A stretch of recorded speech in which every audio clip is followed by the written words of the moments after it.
깊은 밤에 비치는 한 줄기 빛이라는 제목으로 하나님의 말씀 함께 나누며 증거하도록 하겠습니다.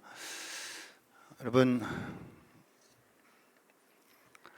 우리는 보통 이 생태계, 동물과 식물 세계의 빛이라고 하는 것의 중요성을 잘 알고 있습니다. 빛이 없으면 안 되죠.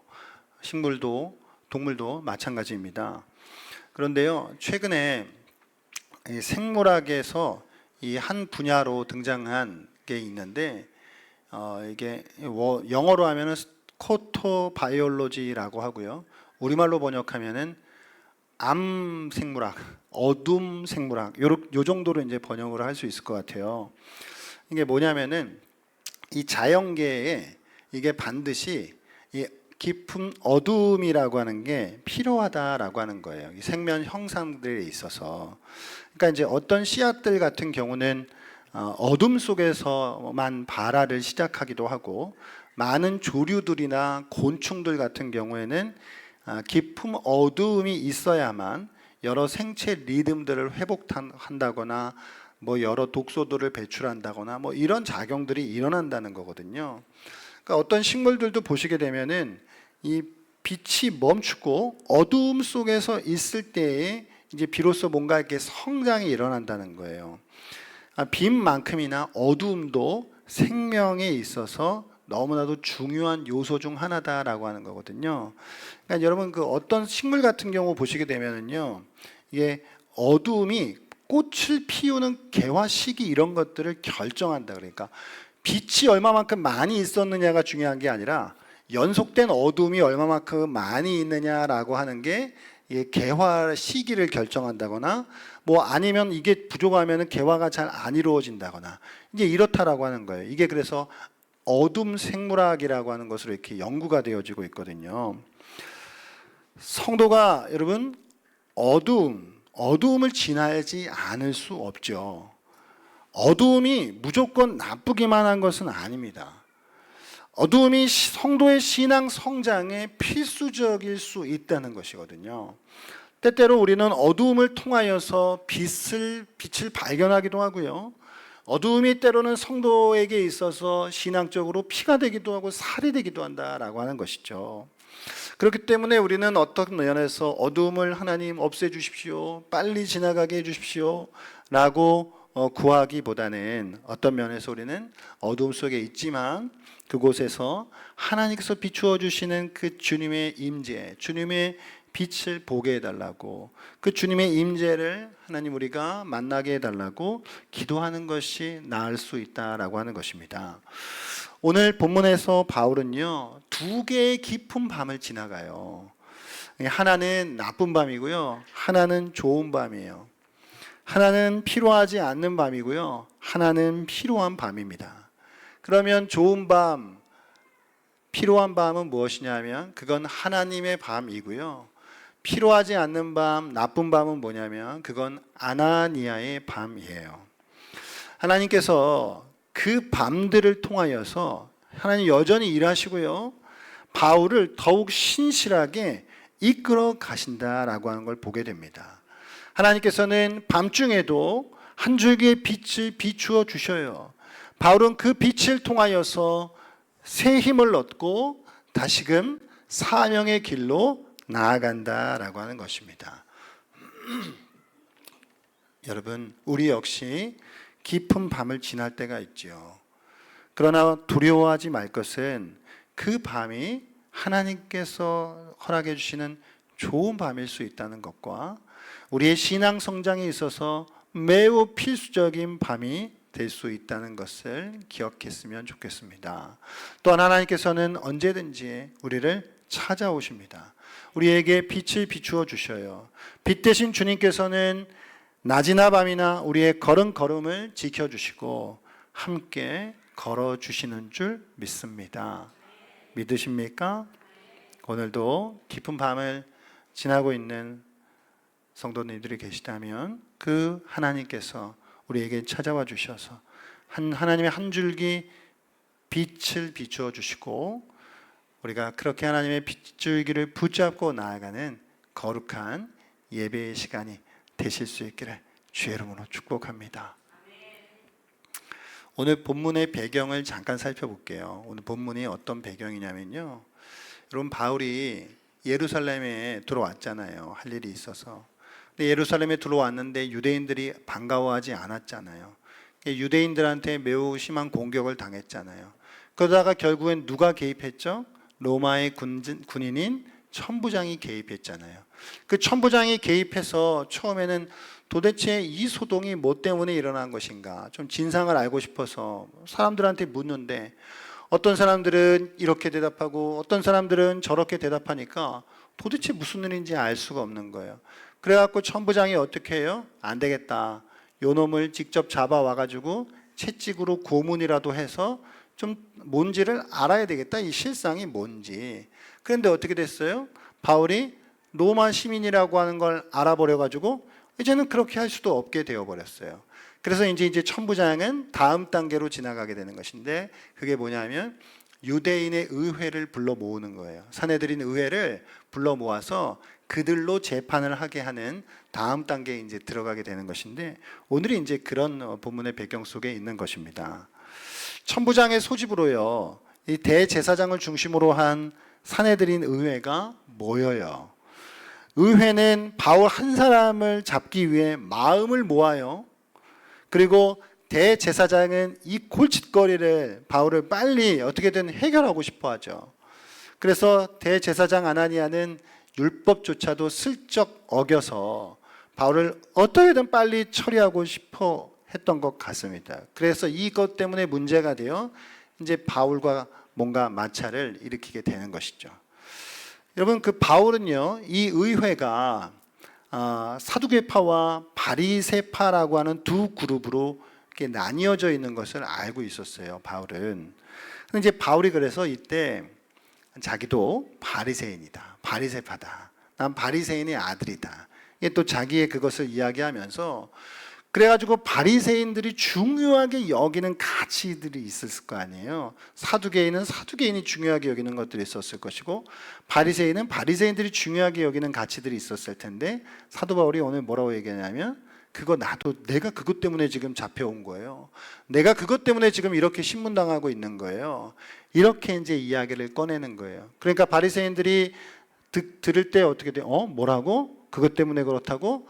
우리랑 같은 생각이라고? 뭐 이렇게 하면서 뭔가 좀 귀를 바울에게 기울이기, 그래서 의도치 않게 바울의 편을 들어주는 그런 이제 상황이 펼쳐지게 됩니다.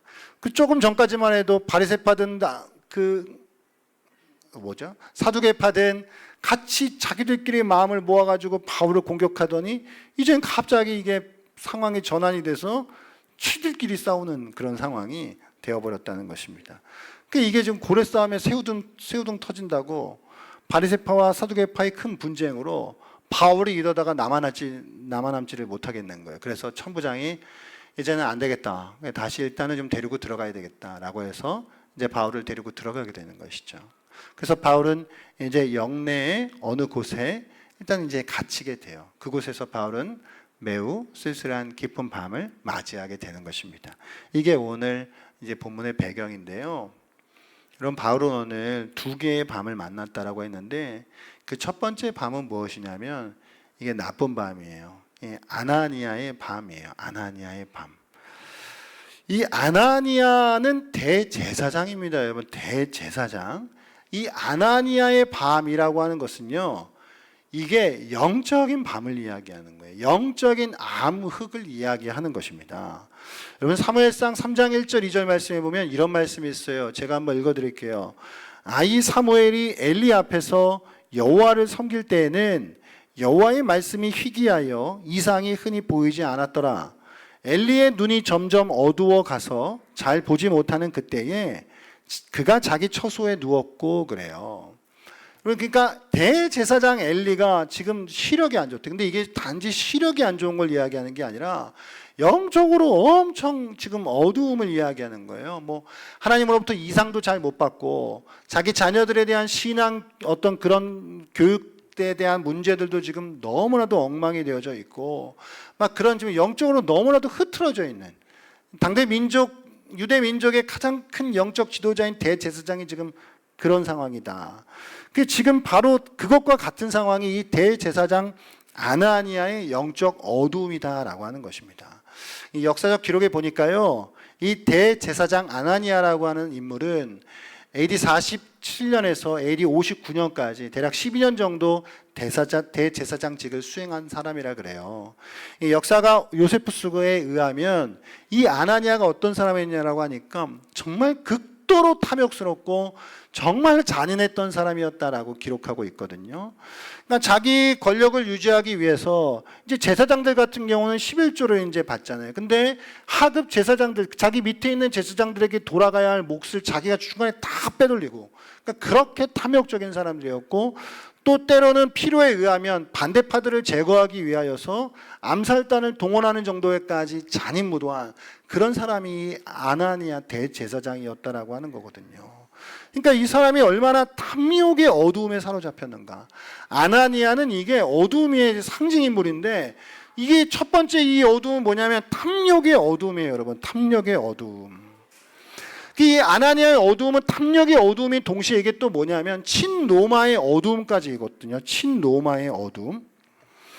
여러분, 요즘 그 한 젊은 여배우의 조상과 관련되어 있는 친일 문제가 지금 보니까 뉴스에서 난리예요. 그러니까 이제 옛날 우리 일제 시대에도 이제 친일 문제가 이제 있었잖아요.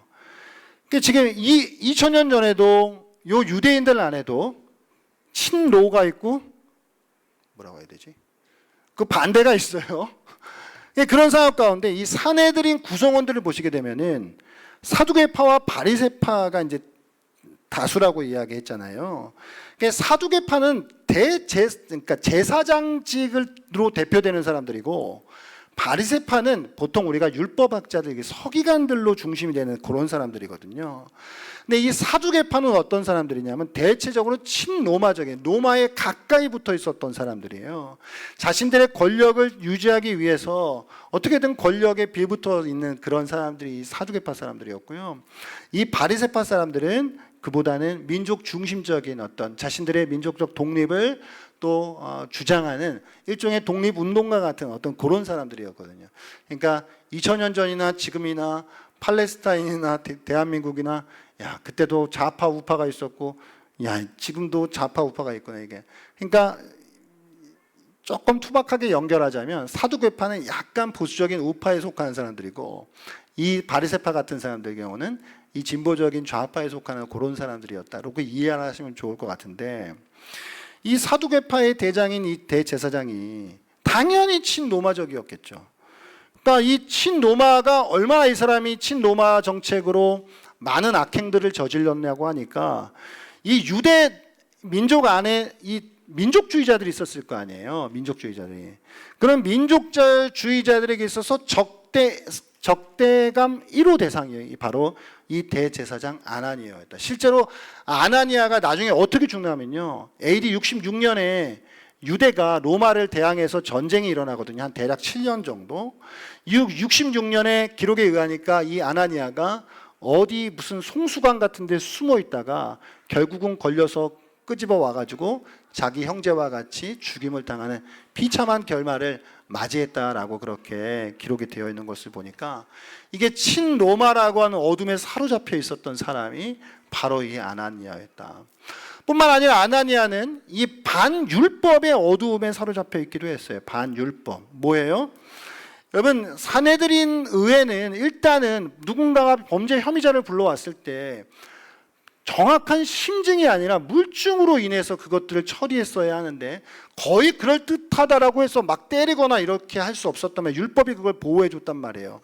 그런데 지금 바울 같은 경우는 잡혀온 거나 신문하는 거나 체포되고 모든 이 재판의 절차들이 합법적이지 못해, 율법에 비추어 합법적이지 못하고, 또 지금 대제사장 같은 경우는 바울 마음에 안 든다고 무슨 말 꺼내니까 또 때려요. 그러니까 이 아나니아가 가장 율법적이어 했던 이 사람이 자기의 필요에 의하여서는 율법조차도 그냥 넘어가는 그런 사람이었다라고 하는 것이죠.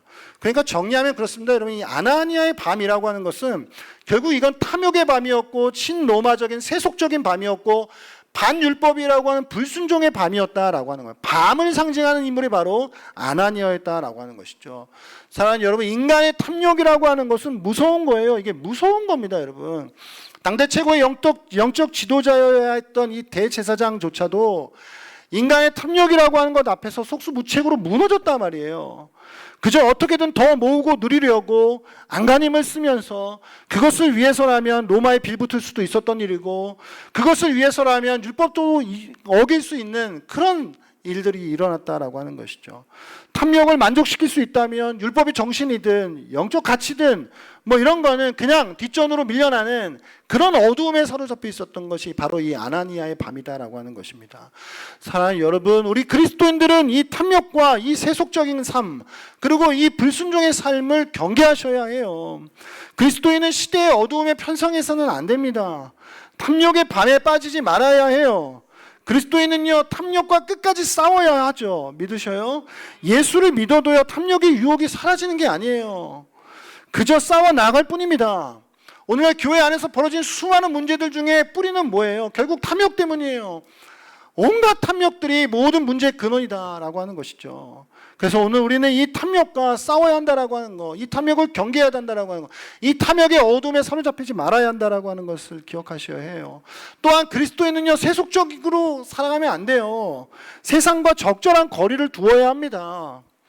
세상은 어둠을 상징해요. 그리스도인은 세상의 어둠에 빠지지 말아야 하죠. 세상과 분리되어 따로 떨어져 살 수도 없지만, 그렇다라고 해서 세상 속에 완전히 동화되어 사는 건 더더욱 안 돼요. 오늘날 세상은요, 참으로 교묘하게 성도들을 넘어뜨립니다. 그래서요, 넘어져도 넘어진 줄 모르고 살아요. 나름 지혜롭고 적절하게 내가 잘 살아가고 있다라고 착각하게 만든단 말이에요. 이게 무서운 거예요. 때문에 그리스도인들은 늘 깨어 있어야 해요. 내가 세상과 적절한 거리두기를 지금 잘하고 있는가? 우리는 세상을 멀리해야 된다라고요. 세상에서 살아야 하지만 세상과 거리두기를 하셔야 돼요. 또한 우리는 빠지지 말아야 할 것은 불순종의 어둠이에요. 이 불순종의 밤, 우리는 때때로 우리가 원하는 바를 얻고자 말씀 순종하는 걸 양보할 때가 있어요. 잠깐 눈 감고 지나가요. 그러면 하나님께서 잠깐 눈 감고 주실 것, 눈 감아 주실 것이라고 착각해요. 우리는 보통은요, 뭐가 순종이고 뭐가 불순종인지 알아요. 몰라서 순종하지 않는다기보다는 알면서도 순종하지 않는 경우들이 적지 않습니다. 순종이 제사보다 낫다라고 했는데, 하나님은 우리가 어떤 상황에서도 순종하기를 원하시는 줄 믿습니다. 제사보다 나은 순종을 드리는 그런 성도들이 되기를 주의 이름으로 축복합니다. 여러분, 이 탐욕의 어둠, 탐욕의 밤, 이 세속적인 밤, 이 불순종의 밤에서 우리는 벗어나야 해요. 그 아나니아의 밤 속에 우리는 취하지 말아야 해요. 이 나쁜 밤을 우리는 경계하셔야 해요. 그런데 오늘 살펴볼 두 번째 밤은 하나님의 밤, 좋은 밤입니다, 여러분. 오늘 11절 말씀 보면 뭐라고 시작하죠? 그날 밤에 바울은 깊은 밤을 맞이했어요. 바울은 지금 영내 어딘가에, 아마 안토니오 요새 그 어딘가에 지금 수감되어 있겠죠. 여기저기 몸은 아프지 않은 데가 없었을 거예요. 온데간데 정말 그냥 다 아팠을 거예요. 게다가 말 그대로 정말 고단하고 피곤했을 겁니다. 그뿐만 아니라 정신적으로도 힘들었겠죠. 외롭고 쓸쓸한 시간들이었을 거예요. 사도들, 예루살렘 교회 사도들은 날 보러 올래나 기다렸을 수도 있고요. 또 한편으로는 여러 가지 생각들을 이렇게 막 주마등처럼 생각했겠죠. 내가 낮에 그 사람들한테 잘 말한 게 맞을까? 더 잘 말할 수는 없었을까? 뭐 이런 생각들을 곱씹지 않았겠어요? 또 앞으로는 또 어떤 일들이, 어떤 위험들이 일어날까? 이런 여러 가지 생각들이 겹쳐 왔을 거예요. 또 자신이 정말 로마까지 정말 가고자 했는데 내가 진짜 로마로까지 갈 수는 있을까? 돌아가는 상황 보아하니까 로마로까지 간다라고 하는 일이 이게 정말 요원해 보이는 일이었다라고 하는 것이죠. 예루살렘 교회 사도들도 내가 이런 상황에 처한 거를 알는지 모르는지도 모르는 그런 상황 속에 바로 그때 주님께서 바울에게 찾아오셔요. 할렐루야. 다메섹 도상에서 만나 뵈었던 부활의 주님께서요, 다시 바울에게 찾아오십니다. 그리고 말씀하셔요. 뭐라고요? 너가 예루살렘에서 나의 일을 증언한 것 같이 로마에서도 증언하여야 하리라. 여러분, 이 단순한 문장은 깊은 위로가 있는 말인데요, 오늘 두 가지의 위로가 있어요. 이 말 안에는 첫 번째 위로는 뭐예요? 예루살렘에서 나의 일을 증언한 것 같이 그래요. 이게 무슨 말이에요? 이건요, 예루살렘에서의 바울의 사역을 주께서 인정해 주신 거예요. 너 예루살렘에서 증언한 것 같이 로마에서도 증언할 거야. 예루살렘에서 증언한 거 그건 잘한 거야. 이렇게 위로해 주시는 거예요. 바울이 잘못하지 않았다고, 바울이 잘했다고 인정해 주신 것이나 다름없다는 것이죠. 두 번째 위로는 뭐예요? 로마에서도 증언하겠다라고 말씀해 주셔요. 그가 계획하고 너무나도 마음에 간절히 원하고 있던 소원을 품고 있는 그대로 로마행을 하나님 허락해 주시겠다. 자기가 처한 상황을 보아서는 도저히 불가능해 보였지만 주께서 허락해 주신다 라고 위로의 말씀을 주셨다라고 하는 것입니다. 하나님께서 오늘도 우리에게 이 말씀을 통하여 또 우리에게 위로해 주시는 은혜가 있기를 바랍니다. 나아가서요, 이 같은 문장은요, 바울에게 각오를 다지게 하는 말이기도 했어요. 말씀이기도 했어요. 왜요? 바울이 지금 예루살렘에서 증언한 것 같이 로마에서도 증언한다잖아요. 그런데 바울이 예루살렘에서 어떻게 증언했어요? 편하고 쉽게 증언했어요? 어렵게 증언했어요? 어렵고 힘들게 증언했죠? 그럼 뭐예요? 바울이 생각할 때, 아, 로마에서도 만만치는 않겠구나. 야, 또 이 길을 가야 되는구나 라는 그런 암시가 들어있는 거잖아요. 그럼 바울이 마음을 다시 사명을 다지고 각오를 다지는 그런 어떤 말씀이기도 했다라고 하는 것입니다. 정리한다면 이 깊은 밤, 이 영내 어딘가에 수감되어 있는 이 쓸쓸한 외롭고 이 어둠 속에 있는 이 바울에게 주님이 한 줄기 빛으로 그 계시의 말씀으로 다가오셔서 네가 예루살렘에서 증언한 것 같이 로마에서도 증언할 거야 라고 말씀해 주신 것입니다. 오늘 이 빛이 저 여러분 가운데 임하기를 바랍니다. 바라시는 거죠?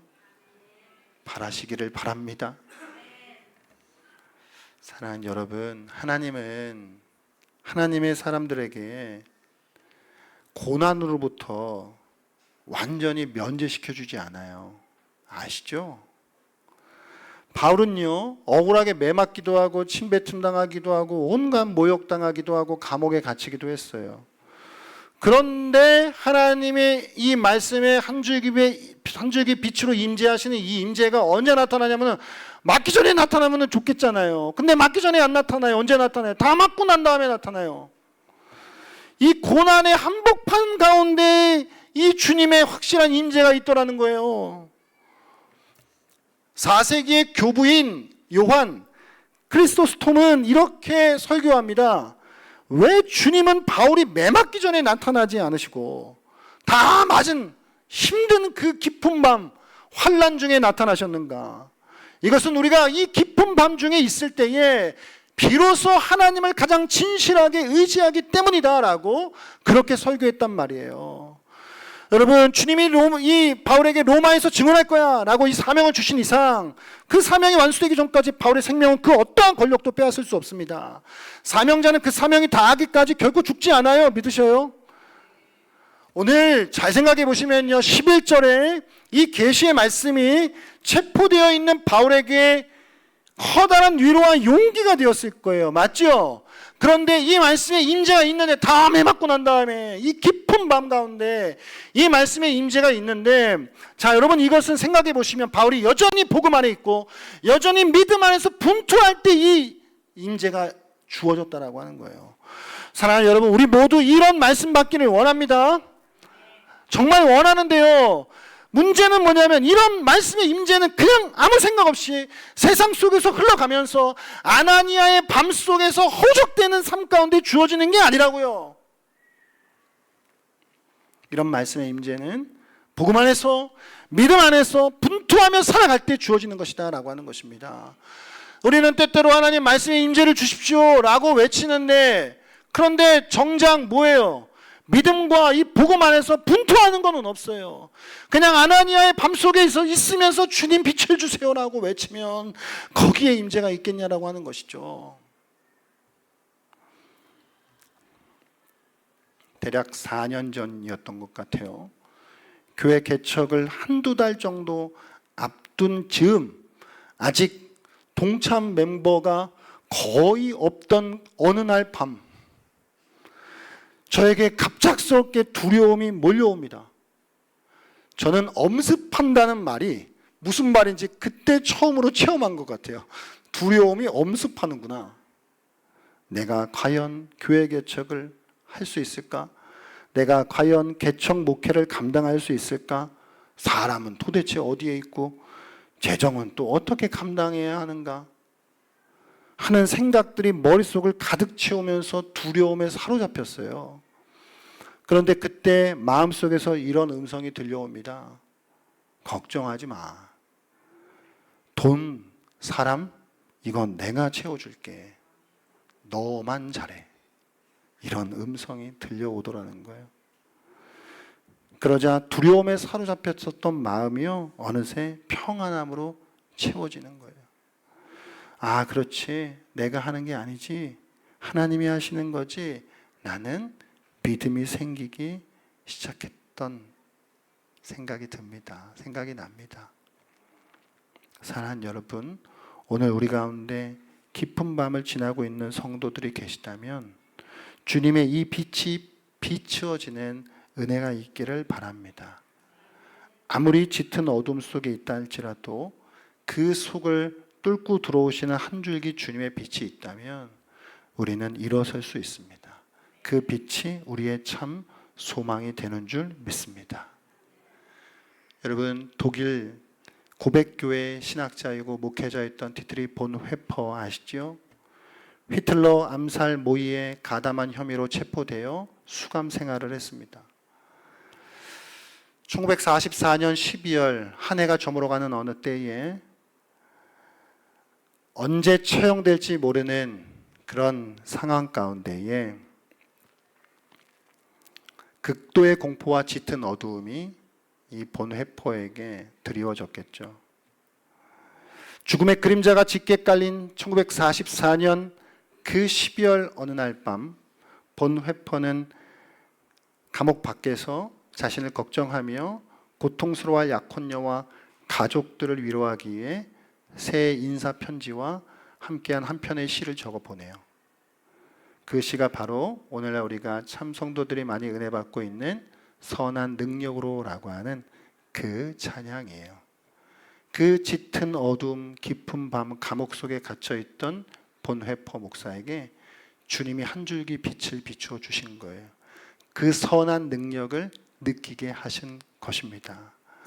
사랑하는 여러분, 참된 신앙은 고난이나 환난을 무슨 신비스러운 체험으로 훅 피해버리게 하시거나 아니면 그냥 모든 게 다 잘 될 거야라고 하는 값싼 낙관주의로 그걸 그냥 이렇게 대충 포장해버리는 게 아니에요.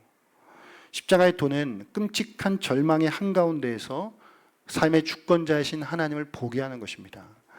유대인들의 살결인 분노와 로마 군대의 차가운 창칼에 둘러싸여 있는 이 바울의 이 깊은 어두움 가운데 부활의 주님이 찾아오셨어요. 지하 감옥에 있던 이 깊은 어두움 가운데 있던 본 회퍼에게 하나님께서 선한 능력으로 찾아오셨던 것입니다. 오늘날 우리의 삶을 위협하는 경제적 위기, 질병의 문제들, 관계의 단절, 그와 같은 깊은 밤을 우리가 지날 때에 그곳에 주님이 서 계시는 줄 믿습니다. 그 주님의 임재와 약속, 네가 예루살렘에서 증언한 것 같이 로마에서도 증언할 거야 나는 이 약속이 저와 여러분에게도 오늘 그 약속을 주시는 줄 믿습니다. 그 주님의 임재와 약속, 그 한 줄기 빛만이 깊은 밤을 통과하게 하는 유일한 힘이 되는 줄로 믿습니다. 어떤 깊은 밤 가운데 있다 할지라도 그 모든 것들을 뚫고 들어오시는 빛 대신 주님을 인하여 오늘도 다시 믿음의 길을 터벅터벅 한 걸음씩 걸어 나아가시는 은혜가 있게 되시기를 주의 이름으로 축복합니다.